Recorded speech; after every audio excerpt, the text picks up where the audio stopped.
Hello, and welcome to episode 54 of the Talk Witchcraft podcast. In this episode, Maggie and I will be talking all about the history of witchcraft and the witch archetype.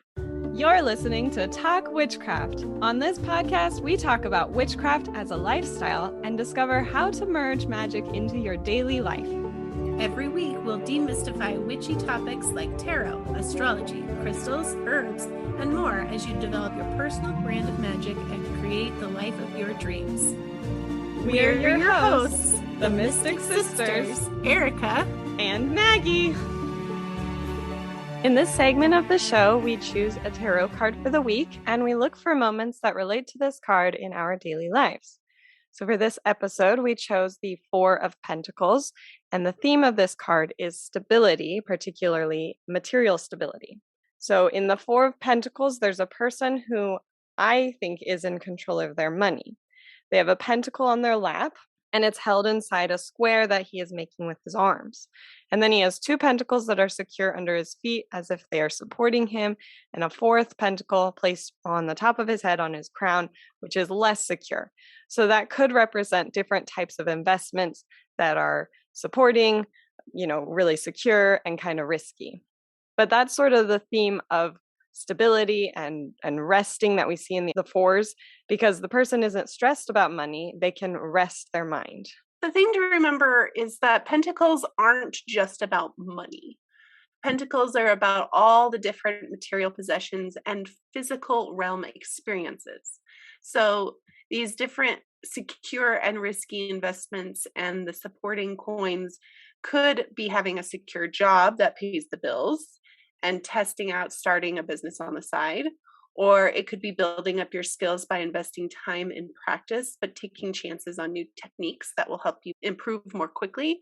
So don't limit your interpretation to only considering money. So do you have a story about the Four of Pentacles? I am going to be interpreting it as money, even though I told you not to interpret it as money. Well, you didn't say not to, you said it doesn't have to. I just paid off all of the debt that was related to my marriage. Hooray! So I am free of all of that marital debt. The only debt that I have left is mine. It's my car and my student loans, and then of course the mortgage for my house. All of the debt that I accrued during my marriage is now gone. So huge milestone.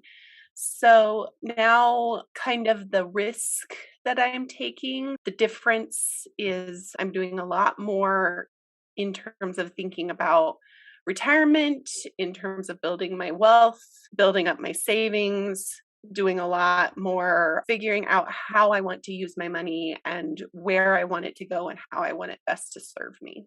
Nice. So figuring out different levels of security, like the guy. How much do I want to keep for myself? How much do I want to, put out into the world in the form of investment? How much risk am I willing to, do I want to play the stock market? Probably not. That's really scary to me. But definitely retirement accounts, that kind of stuff. I'm more of a saver than a stock market wealth builder. Well, for me, kind of similarly, we've been figuring out what we want to do, my husband and I, Dana. I've been reflecting on this mumbles and things thing that I've been doing for 5 years now. And one thing that I've always kept in my mind is how it's definitely a privilege that I have been able to kind of risk things by doing something that I wasn't sure if it would pay off, because we're able to live on one income basically. So that's kind of what I've been thinking about with the way that in terms of jobs, I guess, the security of jobs, that I could feel secure in trying something new because I had the stability of my husband's position. We had guests this weekend for a polo tournament, and someone was asking what I do. It's always kind of an awkward thing of trying to describe what I do. I've settled on content creator, but it did make me start thinking about things in these terms. Shall we move on to our main topic? So we are talking about the history of witchcraft and the witch archetype. And so we have this word, a witch, which it seems to have a power of its own. no matter who you say it to, there's always some sort of reaction. Like when I was talking to this person from my story, I said I teach witchcraft online, and it definitely took them aback because I know they were not expecting that at all. And so then their reaction was the good kind or the bad kind. And later he apologized because he was like, of course, it's really rude of me to assume you would be associated with the bad kind. But anyway, that's kind of what we'll be talking about today is this perception of witchcraft and how it's changed throughout history, because this 5-letter word really does contain the mysteries of humankind. It encompasses fear and magic, mysticism, nature, all of these things in a swirling potion of history. So we're going to talk about the history of witchcraft and how that archetype has changed. If you're really interested in learning more about this than what we can present in this podcast episode, we highly suggest a book. It's called A History of Magic, Witchcraft, and the Occult, which was produced by DK Publishing and written by several historians. It is 300 pages of exactly what the title promises, beginning in prehistory and documenting witchcraft up through the internet age.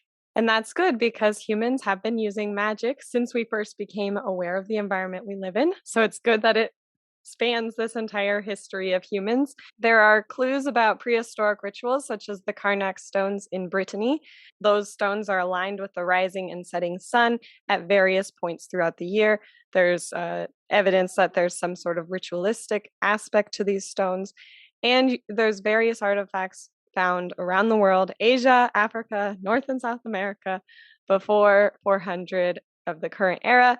There's spellbooks, protection wards, amulets, talismans, and all sorts of things that are evidence of magic users. And you can see this in like the American Southwest. There are ley lines all over the place. There are different types of hieroglyphics and petroglyphs indicating rituals, indicating different kinds of fey creatures. And so that prehistoric time has a lot of evidence literally written in the stones. Good one.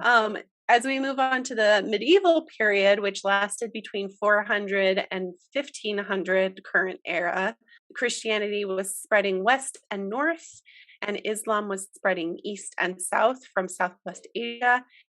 We begin to see witchcraft as a sin against these dominating religions. Both religions believed ancient magical traditions were a challenge to their authority, and those magical practitioners, high priests and priestess, monks and healers and wise ones who were once revered became ostracized and driven to practice in secrecy. And that led to the persecution of witches or anyone who was outside of the patriarchal status quo, which reached its peak in the Renaissance era between 1500 and 1700 CE. And at this time, a dichotomy was emerging in Europe. Things were classified as good or evil, and there was no room for the spectrum that truly exists within all things. So anything that was opposing these European powers was considered evil. Anything that was supporting it was good. And as these European colonizers spread this simplistic lens of viewing the world, they were expanding their territory to North and South America. And that lens of anyone who resisted their colonization was cast as evil. Anyone who joined this expanding power was cast as good. And this was also the time when new branches of magic based in science of the time were developing, such as Hermeticism, natural magic, and alchemy. Between 1700 and 1900 CE, in a period known as the Enlightenment, prosecution against witches lessened as new enemies of the powerful religion prevailed, science and industry. People revolted against the oppressive religious power in the name of individual freedom and creative expression. This created space for magical practitioners to reemerge from the shadows with traditions such as the Golden Dawn and voodoo. I just listened to a podcast from Mystery Team Inc. all about it, the Hermetic whatever of the Golden Dawn and Order. Yes, thank you. Oh my gosh, they were insane. Yeah, but so much of what practices come from them. Well, and like, so I didn't know all that Crowley was part of it. Mm-hmm. And that he was basically ostracized and told, like, yeah, no, you're not a member of this. Right. And then he made Thelema, or however you say that. Yeah. So anyway, it was crazy. And I had to make sure that you knew about it, which of course you did, but Yeah. It's definitely like a controversial group to bring up, but they're like so much of what we practice now comes from it. Like the tarot basically all comes yeah. from it. Right. Well, and I mean, as I was listening, they had those like different levels of where you lie in the order, which reminded me of the Masons, but it also reminded me of Mumbles Academy. Oh yeah. Only we're not quite so strict with our quizzes. Right, yeah, it's not like if you get it wrong, you're ostracized. Right, exactly.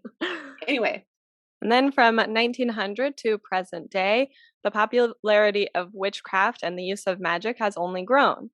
So, witches have been represented in media such as The Wizard of Oz, many Disney classics, and television shows like Sabrina and Charmed.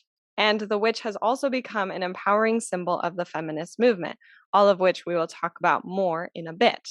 Believe me, this was a very brief history because I could talk about the Enlightenment period and the occult and Sir Arthur Conan Doyle and all of his seances for hours and hours and hours, but I won't.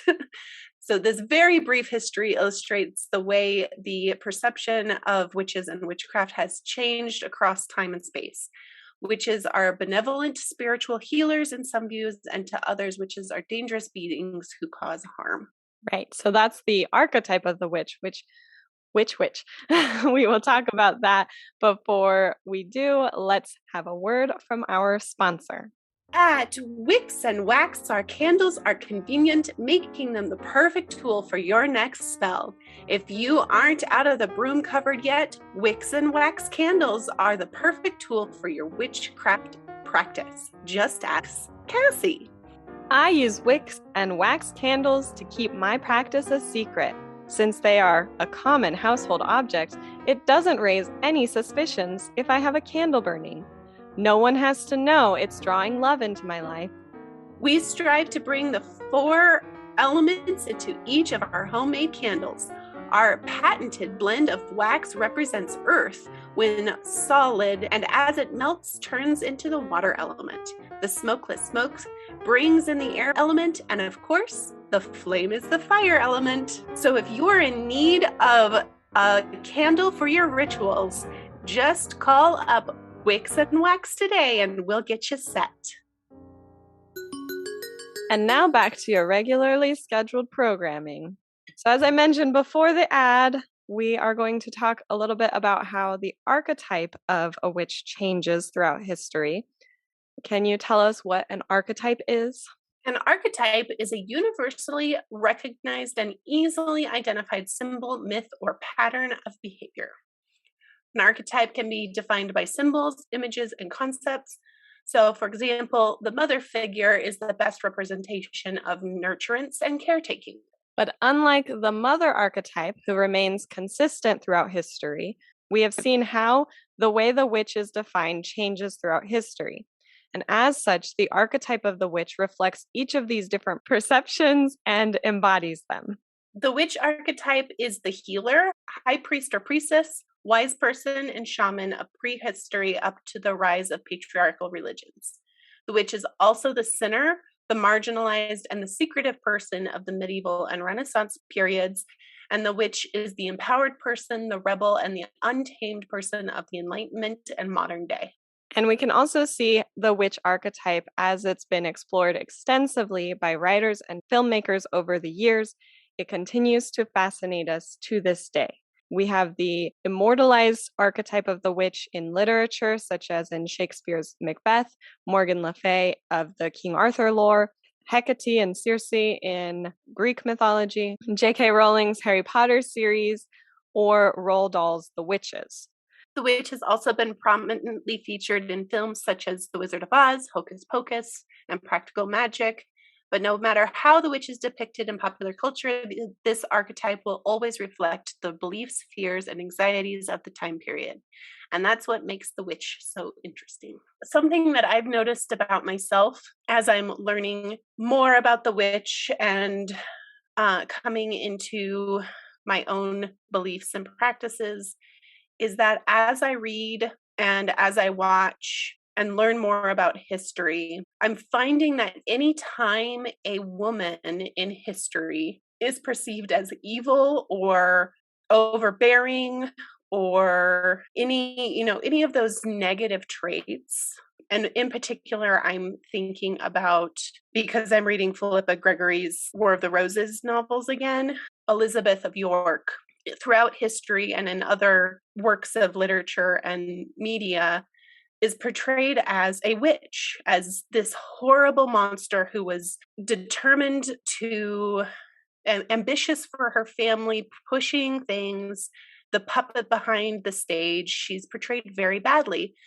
But Philippa Gregory takes on this aspect of her being a witch and displays that ambition for her family as more of a positive trait of protection and wanting the best for her family and wanting good things to happen and wanting bad things to not happen. And I'm finding that more and more as I'm seeing true women portrayed in history that way, trying to look at them through that lens of the witch archetype, of who they are and what they're being represented as and who they probably truly were and why they were portrayed that way. Yeah, it's interesting that example using that word ambitious, especially because we chose this for Capricorn season. But I do think that any woman who tries to do something that is beyond what the status quo has set, anyone who is ambitious or has goals and dreams, is labeled as a witch or bad or evil in some way in order to bring her down. And it happens with, it happens with men too. It's not like a gender thing specifically, but it is very much more frequent with women labeled as witches. And then there's the whole thing where people will use the term a witch hunt in the wrong way, where it's like completely like Trump's been using that all of these, anything that goes, tries to hold him accountable, it's a witch hunt. And that's just ironic. I don't know what the thought is. I'm having like the second thought forming in the back of my head that's like distracting me from the one that I'm trying to say. I was thinking about it with like Trump using the witch hunt, and in the way that someone like that is using the word witch, like identifying with the word witch, they're identifying with being the persecuted one and being the victim. And I'm trying to figure out how that fits in with the witch archetype. Is that part of it? Like, because of the history of it? I think to a degree, yes, it is, as much as we hate to admit it. I think though what you said before earlier of he's using that term incorrectly because he's not being persecuted. He may feel like he is, but he's not. Right. Like he's being prosecuted. Exactly. His privilege is being challenged and that makes people uncomfortable, which makes you feel like you're being persecuted, but that's not what's happening. So I think that in his mind, he feels that way. Like you said, I think that looking at, is it a true persecution or is it a privilege that's being challenged? And that's where the difference comes in. Right. Because I don't think that's part of the witch archetype is somebody who's in a place of privilege. Right. I think people who are witches have privilege. Like there's like I am a privileged witch. I have privilege of my own, but I don't think it's part of the archetype. And No. so being someone who is being challenged, that's not part of it, I don't think. The archetype is the outcast, the person who lives on the outskirts of society, who is different, the rebel, the alternate lifestyle.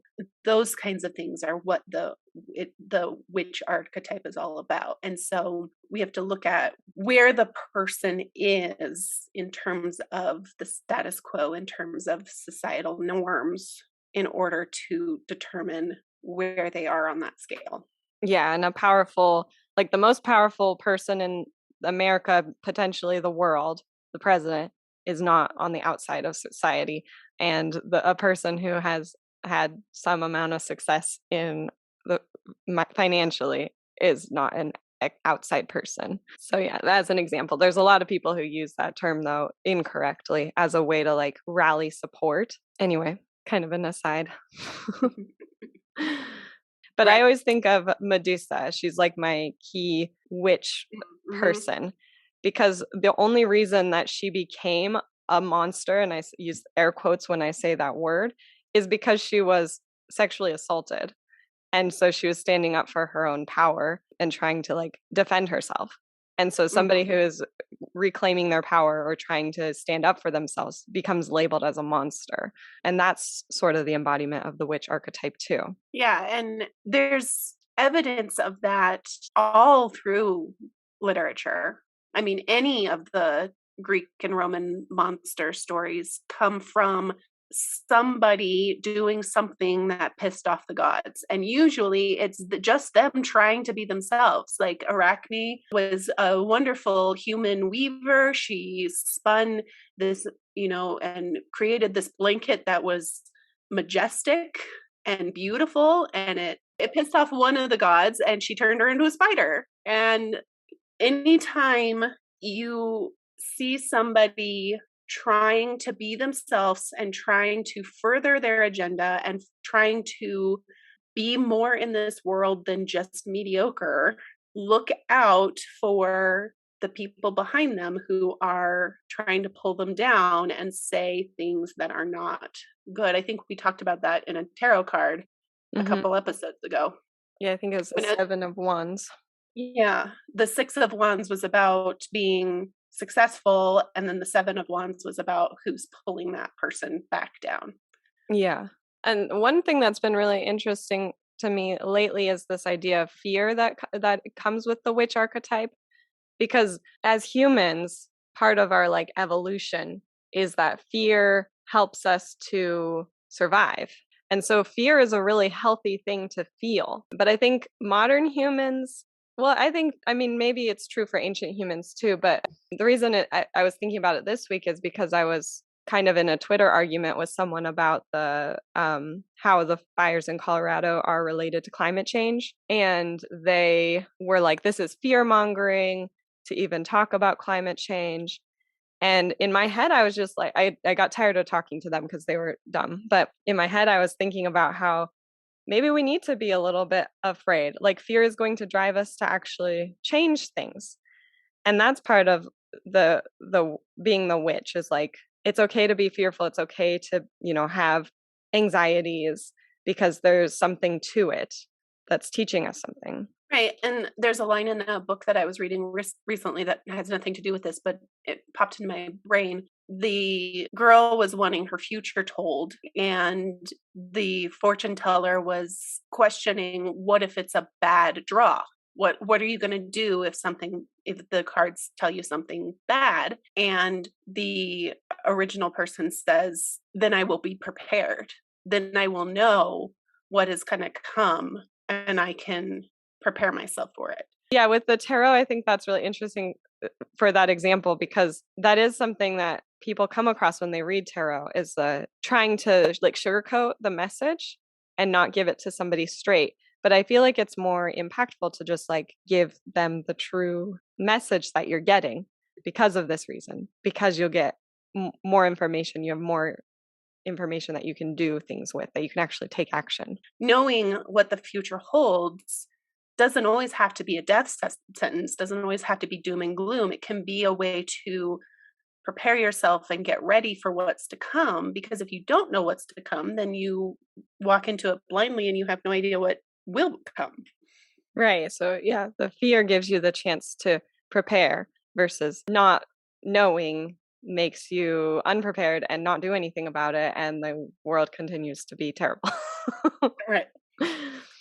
In regards to looking at the people who are dragging anybody down, we can also look in our modern world as well, with when Hillary Clinton was running for president. There was a bunch of people, myself included, because I was still part of that status quo, patriarchal status quo of she's not ready, she's got so much baggage, all of these things, essentially calling her a witch in many cases. And, I think about it with AOC. I even see it sometimes with Sarah Palin, even though I don't agree with her politics. There's been a lot of like calling her stupid and calling her names. Like there's whenever we are putting somebody down, we need to examine where it's coming from and which archetype we're adhering to and why we're doing it.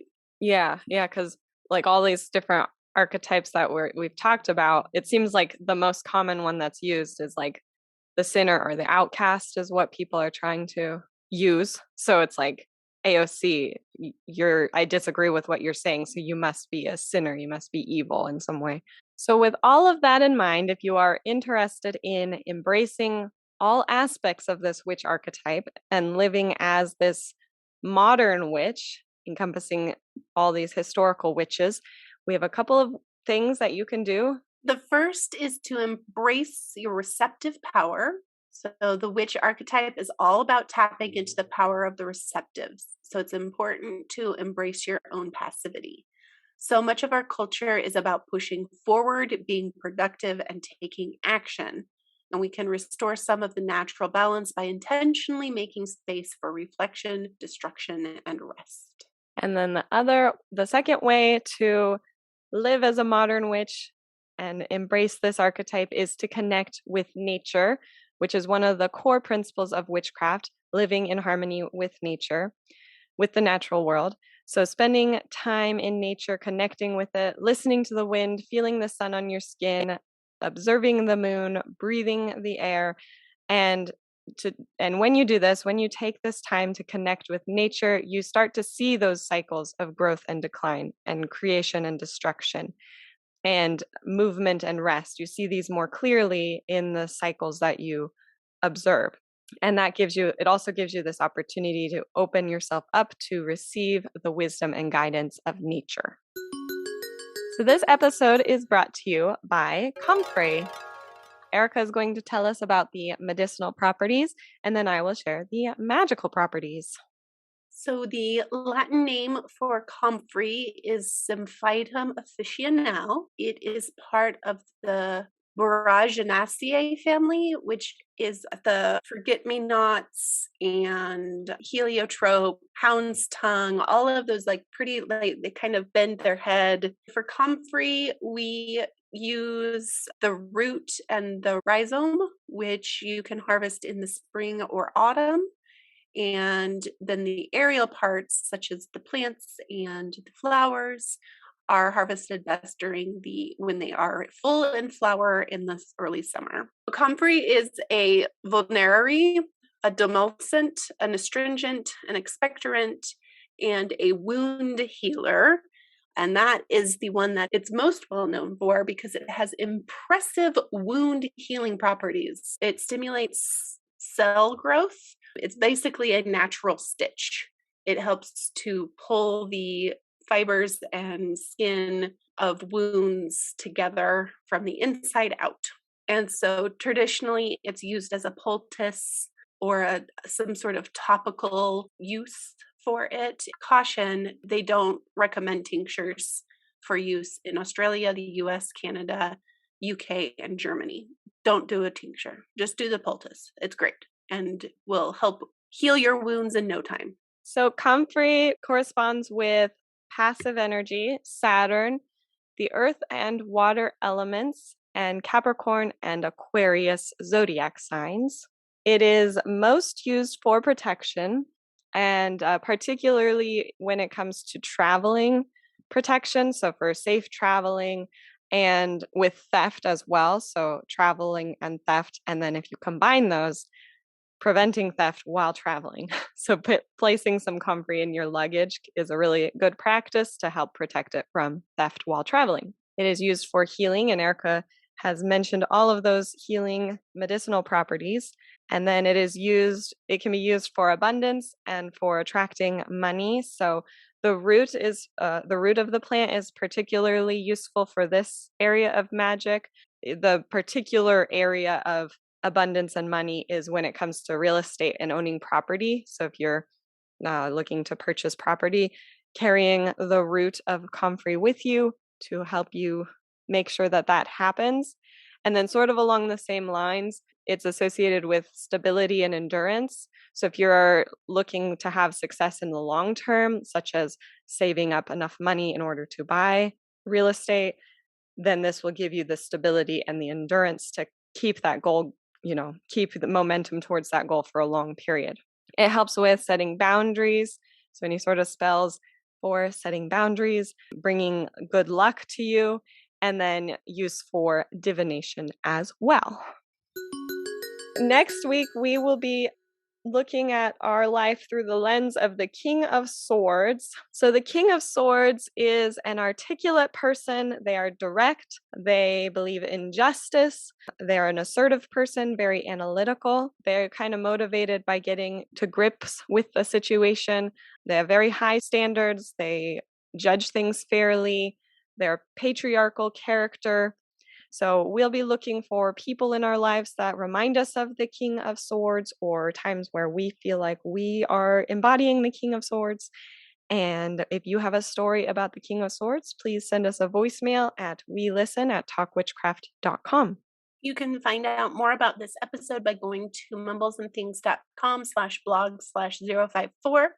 Join us next week when we talk about how to make the most of Aquarius season. Make sure that you are subscribed to this podcast so that you are notified each time we put out a new episode.